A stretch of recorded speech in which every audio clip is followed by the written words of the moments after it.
Gracias por la invitación a todos, a todas. Yo no voy a hablar de ninguna plataforma porque yo voy a hablar del poder y para hablar del poder hay que un poquito no representar a nadie como para analizarlo, ¿no? No me hago el técnicamente puro. Lo otro es que la gobernanza tiene que ver con eso. Y algo que está olvidado en todas estas discusiones sobre descentralización y todo esto es cómo se articulan los saberes, los poderes, las prácticas sociales y en lo cotidiano. ¿Ya? Es un poco la mezcla que vamos a hacer hoy día. Puerto es bien interesante porque haciendo una suerte de genealogía de lo que pasa con esta discusión del puerto, la ciudad puerto, la historia de Valparaíso, no les voy a relatar todo lo que está ahí en el detalle, pero ahí hay un recuento de lo que ha pasado con la descentralización. Si se fijan, Chile ya pensaba en la descentralización desde la revolución del 91, entre federal o unitario. Y ahí ya había una discusión y se generó hasta una guerra civil acá. O sea, fue violenta la discusión. Ahora estamos siendo más civilizados, hablamos en seminario y todo eso. Pero de ahí viene toda una historia de la descentralización y quizás los hitos más importantes son en la década de los 50, que ya se empieza a hablar de un país que necesita desconcentrar el poder y con la reforma de la dictadura ya se transforma la descentralización en regionalización.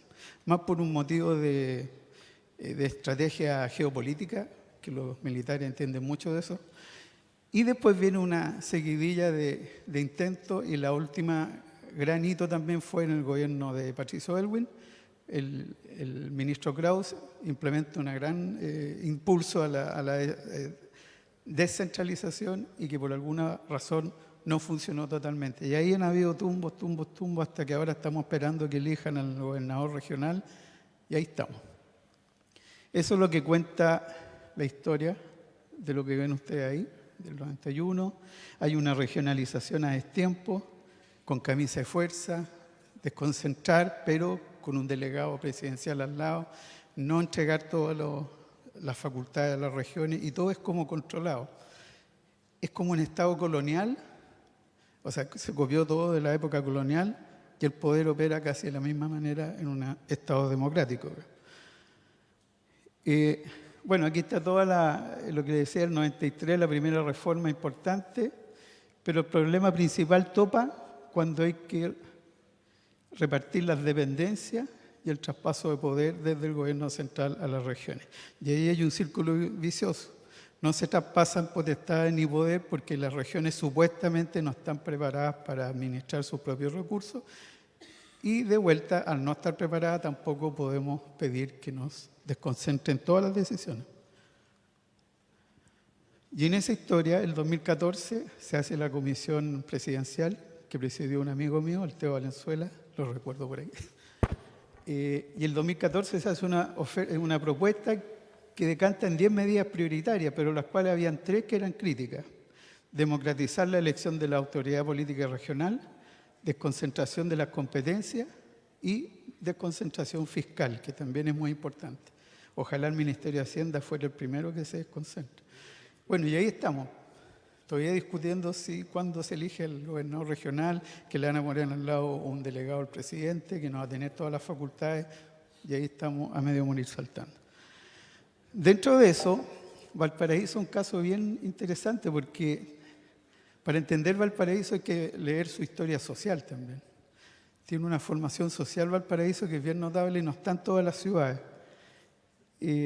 Cuesta planificar acá porque en su nacimiento Valparaíso no fue planificado y eso no es secundario.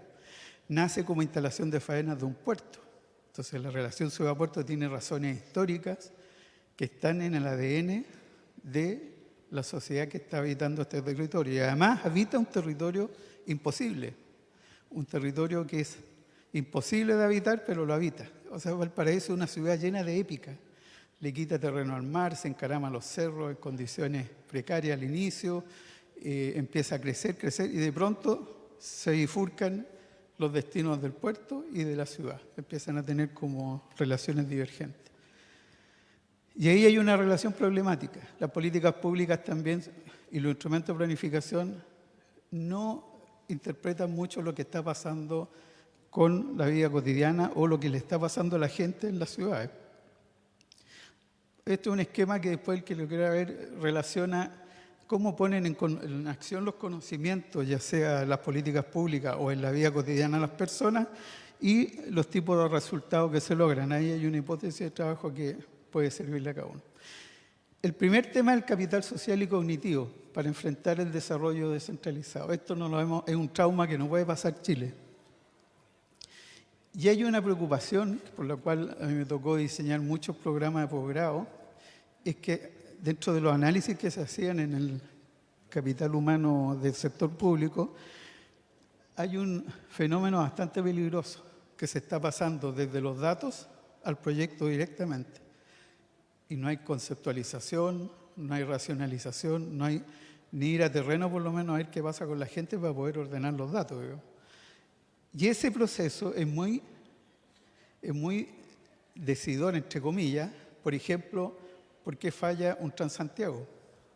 Tiene un modelo matemático pero espectacular. Diagonaliza una matriz de 630 por 630 orígenes y destinos.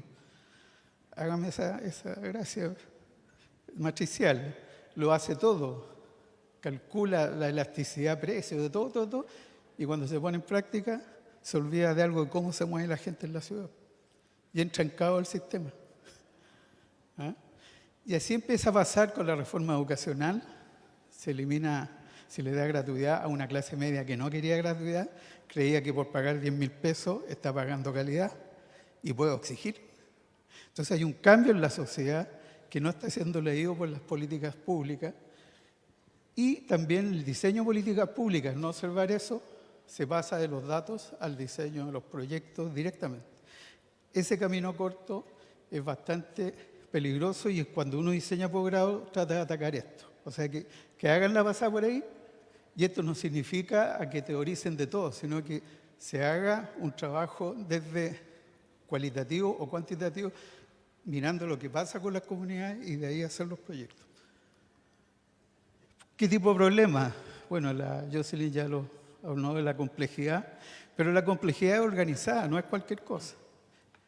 A los arquitectos no es más fácil ver la complejidad porque nos enseñan arquitectura en forma fenomenológica, o sea, ir a terreno y ver las cosas mismas y de ahí hacer teoría. Hay arquitectos que hacen arquitectura teorizando sin ver a la gente, pero a uno cuando le enseñan arquitectura, la idea de terreno es donde comienza el proceso de análisis y de propuesta. Se parece mucho a lo que hacía Jane Jacobs, que es la maestra de todos los movimientos sociales, para poder dar vuelta al urbanismo hacia la mirada a lo que pasaba con la gente en los territorios. Y esto, como ya lo mostró Daniel, es una forma de conceptualizar en la complejidad de los problemas cómo se articula el consenso o el acuerdo social con las razones tecnológicas y el saber hacer de los equipos que tienen que diseñar esto. Ojalá pudiéramos estar fuera de este escenario, que es el caos. O sea, no hay know-how y tampoco hay acuerdo en las metas. Valparaíso comúnmente no hay acuerdo en las metas. Siempre hay conocimiento, por lo tanto, un escenario a poder trabajar. Y además, es una odisea vivir aquí. Estas son imágenes que les voy a mostrar rápidamente para ver también que la multiplicidad de situaciones que están en un territorio y que demandan éticamente la descentralización del Estado. O sea, ya no puede haber un Estado iluminado de la ilustración que homogeneiza todo, cuando la vida se está abriendo camino en formas múltiples. La sociedad ya no es una sola sociedad. El concepto de identidad se ha roto hace rato. Es de racionalidades múltiples situaciones, como los de los autos en Viña del Mar, los vendedores, las habitaciones en el cerro y también el habitar que le llaman precario en los cerros. Urgencia. Hay que pensar el territorio como construcción y activo social. ¿Qué significa eso? Que en la relación entre las comunidades y el territorio por lo menos hay 3 grados. El entorno influencial, el latente y la ciudad misma que es. ¿Qué consecuencias trae esto? Que no se puede aplicar una visión objetiva a la relación entre las comunidades y sus territorios. Es diversa y eso hay que investigarlo, hay que estar en terreno, hacer etnografía. Las encuestas no son las mejores herramientas, pero también hay que tomar alguna opinión antes de tomar decisiones. La opinión técnica comúnmente tiende a perderse en esto.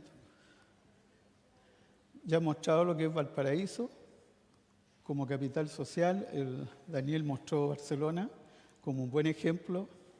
Ahí desplazaron todo el puerto que molestaba hacia el Prat, donde está el aeropuerto también, y dejaron todo el sector central de Barcelona con un puerto turístico y con actividades de marina. Y aunque ustedes no lo crean, también pusieron un mall adentro. Hay un mall mar adentro. Podrían haberlo puesto mar adentro, Cristiana, con un muelle y ahí en el medio del mar, en la bahía misma. Y esto revitaliza la zona de Barcelona. Acá sería como el Almendral, es decir, la intervención de Borde fue consecuente con la intención de desarrollar el centro de la ciudad también. No había la discusión entre puerto y ciudad, se hizo un solo plan. Lisandro, 10 minutos. Ya.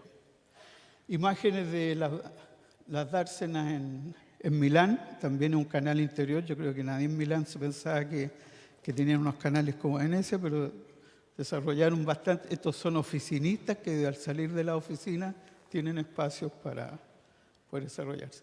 Las épicas, las historias de las ciudades. Valparaíso está lleno de historias parecidas al Valle del Ruhr en Alemania. Condiciones de gestión. Yo creo que esta es lo único que me interesa mostrar bien. En lo que pasa económica y socialmente en una ciudad, los procesos de intercambio, de producción y de consumo, circula algo que se llama la renta. Es decir, cuando uno habla, yo se lo he dicho siempre a los amigos del puerto, no es necesario demostrar cuánto impacta o aporta el puerto a la ciudad. Lo importante es que el puerto es el pulso de la ciudad. Es como el corazón. Uno cuando el corazón no le calcula cuánta sangre tira o no al cuerpo, sino que mantiene el pulso. ¿Ya? Hay otras actividades tan importantes como el puerto que son invisibles, el turismo, las universidades, la industria universitaria es una centralidad ya de Valparaíso, y hay otras emergentes que estarían en las mismas condiciones de generar la renta para que la gente en Valparaíso viva. La gente en Valparaíso ya está viviendo del retail, del comercio, los servicios, de otras actividades.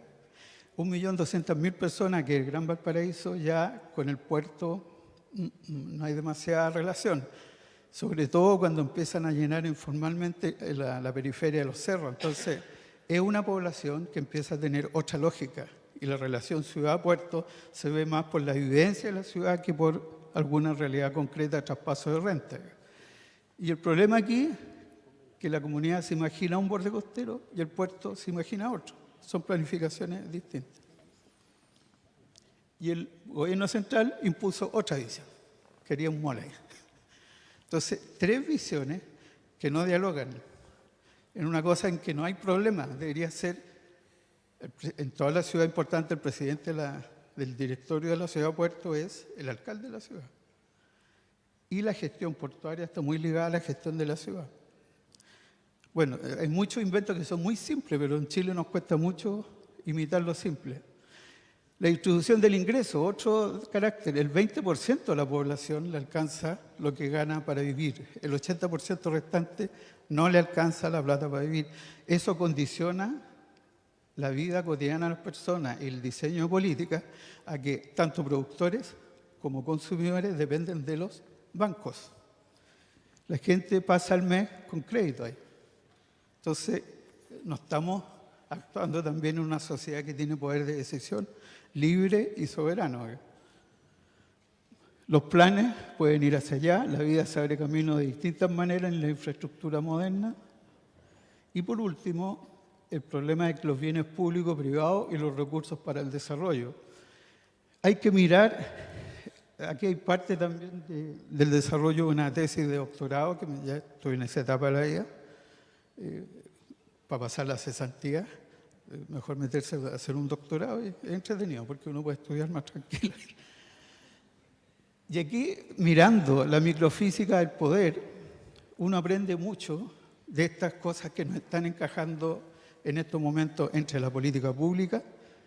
Cuando digo iluminada, quiere decir que es de la Ilustración, es como el siglo XIX francés, esta política kantiana. que cree en visiones universales, globales. Y tiene una sociedad diversa. Si ustedes ven solo la distribución de los ingresos, ya tenemos situaciones muy distintas, ¿ya?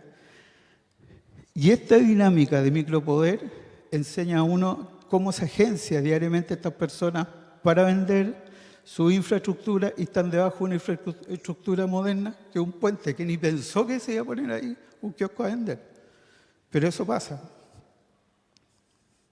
Y Valparaíso está lleno también de historia de cómo se agenciaba todos los espacios públicos. ¿Para qué mostrarle todo? Ahora, la gobernanza viene, esto va a pasar rápido, de que hay un modelo de desarrollo que define los discursos que conforman la forma de gobernar un país y la relación entre la gente.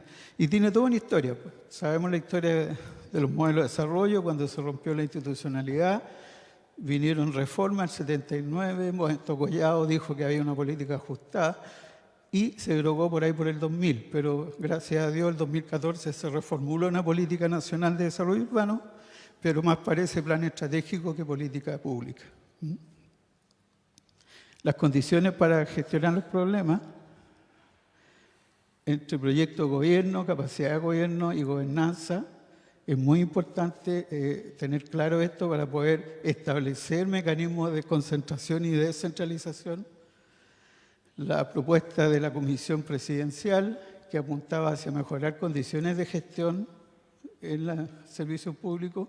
Y lo último es demostrar que cuando uno está haciendo gestión del territorio o gestión de políticas públicas, hay, dicen autores americanos, hay 3 conflictos que tiene que administrar, o sea, esto no es gratis. Hay un conflicto de la propiedad, que es la relación entre la justicia social y el crecimiento económico, cosa que conocemos muy bien en Chile, aparece en las noticias cada rato, y nos ponen las variables macroeconómicas aquí. El conflicto de los recursos, que entre los objetivos orientados al crecimiento económico y la calidad ambiental. Y por último, el conflicto del desarrollo, que es resolver lo que pasa con los objetivos de justicia o equidad social y la eficiencia y la protección del medio ambiente. Recuerden, un ministro dijo una vez, Chile debe tener una política ambiental para un país de $7.000 per cápita, nomás, no seamos tan ambiciosos. Bueno, ahí se da el conflicto entre estas dos cosas. Lisandro, estamos en el tiempo. Son las dos últimas. Yo lo invito a pensar en que la descentralización es un tema que tiene que ver con las relaciones de poder. O sea, es muy improbable a esta altura del partido y a estas canas. Ya he visto 3 procesos y parece improbable que la descentralización la hagan los que justamente tienen que ceder poder. No estoy diciendo que tiene que haber una revolución, pero hay que tomar en serio el tema de que no hay que esperar que se autoimpongan las cuotas de poder para desconcentrar el país. ¿Ya? No lo hizo ni la dictadura y menos lo van a hacer la democracia con su forma de operar. Y aquí lo importante es ver cómo se relacionan las relaciones de poder y las formaciones del saber para poder cambiar. Si uno le pone atención a los seminarios, fíjense que muchos conceptos ocultan los fenómenos. Y es una relación de saberes con las relaciones de poder. Decir que uno cambia algo para que no cambie nada. Es muy común eso. Y Valparaíso, puesto en estas condiciones, el desafío es cómo se construye una gobernanza para una ciudad que tiene una formación social y una historia social muy interesante en el sentido de que nunca ha sido planificada centralmente. Eso no es secundario. Y tiene historias de movilización social bastante importantes. Toda la historia de la política social de vivienda en Chile nació en Valparaíso. Los cuartos redondos, los cité, los conjuntos habitacionales, y Santiago iba detrás de nuestras innovaciones. Ahora, no es la idea pelear contra Santiago ni contra los instrumentos de planificación. Lo que yo demostré en mi tesis de magíster fue que el mal carpintero le echa la culpa a la herramienta. Los problemas no eran del plan regulador, sino que de los que lo están haciendo y practicando.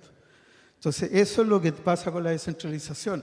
Hay que mirar qué prácticas, qué saberes están en juego en estas relaciones de poder, que son relaciones cotidianas, son relaciones sociales Y relación de poder se define solo como de qué manera yo trato de influir en la conducta de él sin obligarlo, sino que trabajar e influir en que conduzca para tal lado su actitud.